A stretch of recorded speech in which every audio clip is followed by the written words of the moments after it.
let's talk about condominiums versus HOAs. So a couple of things.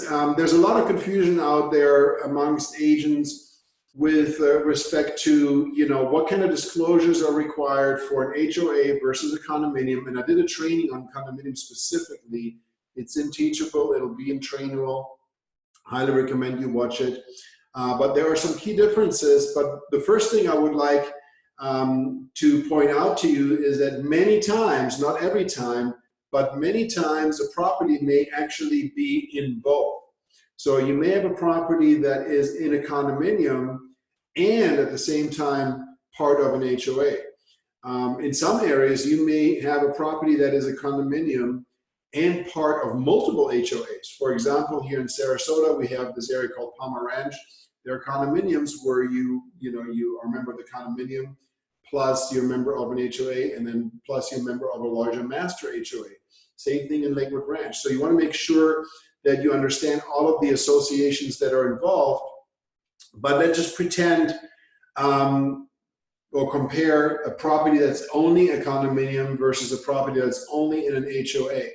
So there are some similarities and there are some stark differences. The first one obviously is with a condominium, you have a statutory right of rescission. And for resales, that is going to be 3 days from the time that all of the condominium documents have been received by the buyer.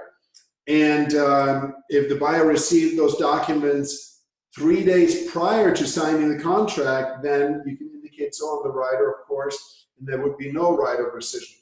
Now, very, very important is that you have the entire list of documents and that they're up to date. So a big problem that we see is that agents receive partial documents and they tell their buyer to sign the rider, sign the receipt of the documents, and now 3-day right of rescission starts, but the buyer really didn't get all of the documents, and that can lead to a lawsuit.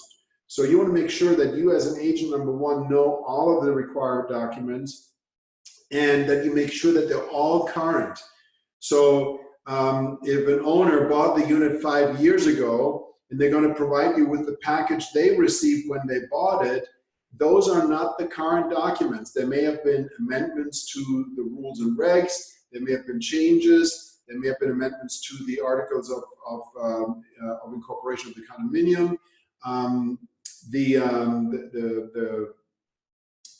financials obviously will have changed.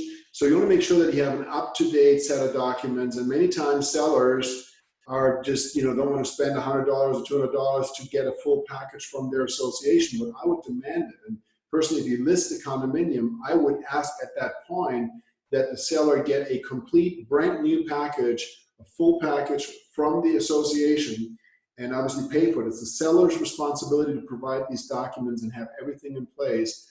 And then that way you can actually provide it even early so that you may have a buyer that received it 3 days in advance. Imagine somebody scheduling a showing, and number one, you have all of the documents uploaded to the MLS. Number two, you can email them to the agent that is doing the showing so they can pass it on to the buyer, and then the buyer could have it 3 days ahead of time.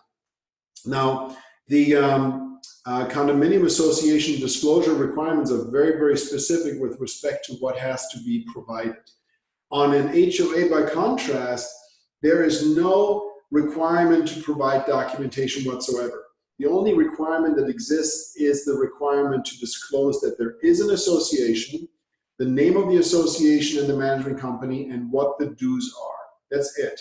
So it's buyer beware to decide whether or not the rules and regs are going to be a problem. For example, an HOA may have a rule that dictates what colors the homes can be, whether or not there can be a fence, whether or not you can park a pickup truck in the driveway or have a boat in the driveway. So if a buyer buys a home and then discovers post-closing that they can't park their boat in the driveway, that's just tough luck, provided that the disclosure was given. So as a buyer agent, obviously, it's a good idea to try and get a copy of the HOA documents, at least the rules and regs, but there's no legal requirement to disclose those things. So it's totally up to the buyer, but the buyer has to basically sign off on the HOA disclosure so they got notice that this is a property in a homeowners association, that there are deed restrictions, that there are fees involved with this. Now, under Florida law, when a HOA disclosure is given at the time of the contract, so if it's part of the contract, there is no right of rescission. So unlike with a condominium where, you know, the disclosure is signed, but it basically says there's a 3-day right of rescission from the time that all the documents are received, and when the documents are received, the clock starts. With an HOA, there's no requirement to give documents, and there's no right of rescission unless no disclosure is given. We had a transaction recently, for example, where the listing agent did not disclose that there's an HOA. There was no HOA disclosure provided to the buyer. And the buyer found out a few days prior to closing through the title company that there is an HOA. Now that buyer at that time could have canceled and voided the contract. You have a 3-day right of rescission up until the day of closing if an HOA disclosure is not provided at the time the contract is executed. Now, going back to the initial statement that condos may have an HOA, if you have a condominium and the condominium disclosure documents were provided and the 3-day right of rescission runs out, but the agent never provided an HOA disclosure, and that HOA disclosure is provided later on, or it's later discovered that there is an HOA that has an additional $50 a month or quarter dues, whatever it might be, then that buyer has a 3-day right of rescission from the moment they receive that disclosure. So just make sure that all of those disclosures are being provided on a timely basis. Now let's talk about one other fundamental difference between HOAs and condominiums. So in an HOA, you're buying a single family residence, generally speaking, unless it's a condo that's in an HOA. But generally speaking, you're dealing with homes, with properties. And of course, the entire property, the entire dwelling is a responsibility of the owner. Now, with a condominium, you're only buying the airspace inside of the property, inside of the condominium. So only the space inside of the walls is what you purchase when you purchase a condominium. And so that means who's responsible for defects? If there is a defect with wiring inside of the wall, it's the association's responsibility. If there is a leak, a pipe leak inside of the walls, it's the association's responsibility. If there's a roof leak that causes other damages, it's the association's responsibility. If there is a storm and it damages the balcony, it's the association's responsibility. So anything that is outside of the airspace is the association's responsibility, with one exception, and that would be your air conditioner air handler. So your AC air handler sits outside of the wall, outside of the building. That's still your responsibility as the condominium owner.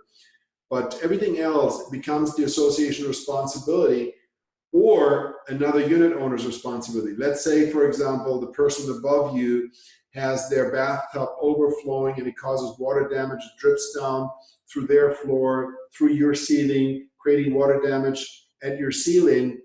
It is the responsibility of the owner of the unit above you. It's not the responsibility of the association, because it's not a defect that took place inside of the walls or outside of your airspace that is owned and the responsibility of the association. So very, very important. And two things to look out for when you deal with condominiums is, number one, what are their reserves? Because if their roof is 20 years old and there are no reserves, then you know for a fact there's going to be a special assessment to pay for this new roof. Good associations have repair reserves, maintenance reserves that match up to the age of the various improvements that have to be made. So that's one of the things you want to look out for. How old is the roof at the condominium? And how long has it been since it has been painted? Is the building in disarray? Will it need to be repainted? Is there damage to the siding? Versus what is the reserve? Many associations are very poorly run in the sense that all the owners say, oh, we want to pay as little as possible, we want to pay as little as possible. It's a brand new condominium. So there are no setbacks for reserves, for repairs. And of course, that is going to come to bite you later when repairs are required and special assessments are made. If you have a buyer or a seller and there is a damage to the unit that is caused by the association, let's say, for example, there's a leak in the wall of a plumbing leak that caused water, damage to the drywall, and mold. Those are all things that are the responsibility of the association. And if the association is fiscally sound, they need to and can address it. And so this is not something that a seller or buyer needs to really freak out about it, because again, it is the responsibility of the association.